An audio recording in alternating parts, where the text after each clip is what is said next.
Hi, my name's Greco, and I've been playing Baroque violin with the Brandenburg Orchestra for 20 years. In fact, it's my 20th year this year. So I'm really excited for our next program coming up. It is called Baroque Masters, and it's going to be a fantastic show. I'm really excited. I think one of the most compelling moments, or maybe effective moments in this program, are going to be those pieces that have a lot of energy and fire in them, and potentially a bit famous, and one that I think people are really going to respond to, or at least I hope they will, I'm sure they will, is the La Folia theme of variations. That is by Vivaldi in this case. I'm really particularly excited about this piece for a couple of reasons, not only because I don't actually get to play it very often, the Vivaldi version. There are lots of versions of this piece. It's a really popular chordal progression. But what we're doing in this program, or rather what Paul is doing, is arranging this piece for the entire orchestra to play. Originally, it was for 2 violins and continuo, bass section, but Paul is actually going to do a version for us based on Vivaldi's version for the whole orchestra. And I don't think I've ever done this before in my entire career, so I'm super excited. I think it's going to be really interesting to see what he comes up with for us. And I'm just looking forward to being able to hear what it sounds like as a whole orchestra. The La Folia is a 16th century Portuguese dance. It means a couple of things, but if you had to sum it down to something, or at least one word, it's quite mad. La folie is the madness. And I think one of the ways that Vivaldi shows this, and many composers show this element when they compose a set of variations on La Folia, is by ramping up the energy as the piece is going. In this particular case, the Vivaldi, we start off kind of slow, and it's really stately, and you hear the theme that we all recognize, the La Folia theme, this chordal progression, very famous. And then it starts to get faster, but then he pairs it back.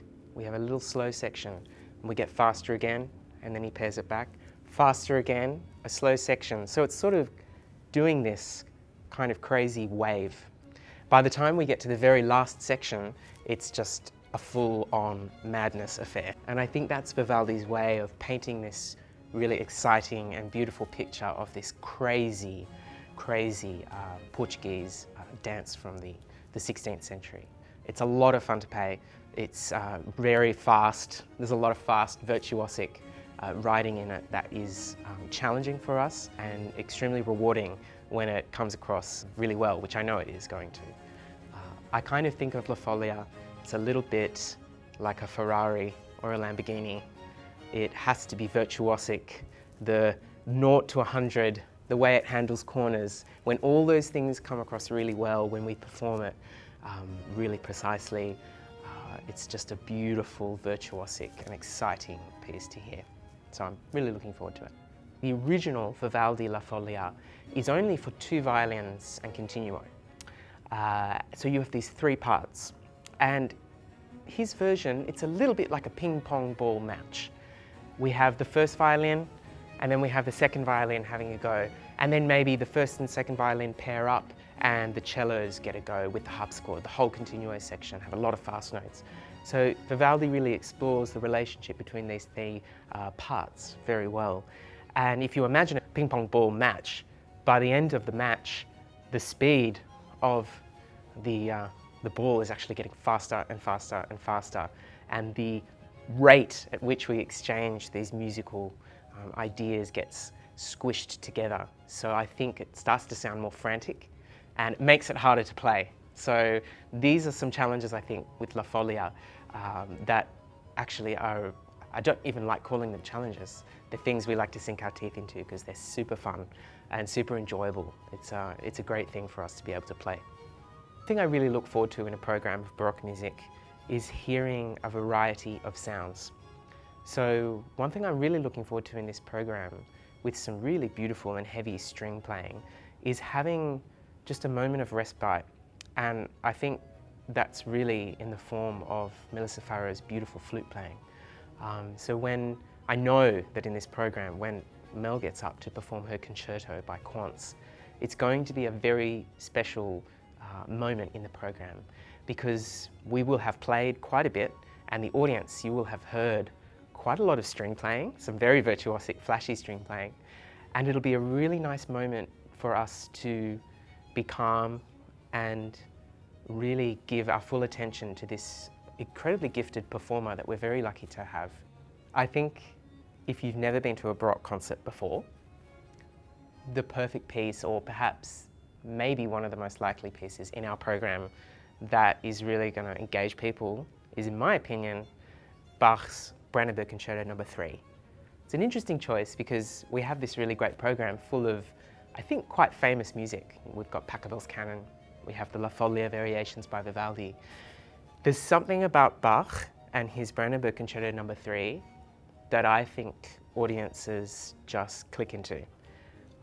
There's a few reasons for that. I think one of the reasons is that it's extremely visual. So when you see us perform Brandenburg's Third Concerto, there are 3 violins, 3 violas, 3 cellos. Brandenburg 4 is one of those pinnacle violin pieces. It's one of the ones we all love. And there are so many reasons for that. It's got such great string writing. Bach never just makes something tricky for no reason.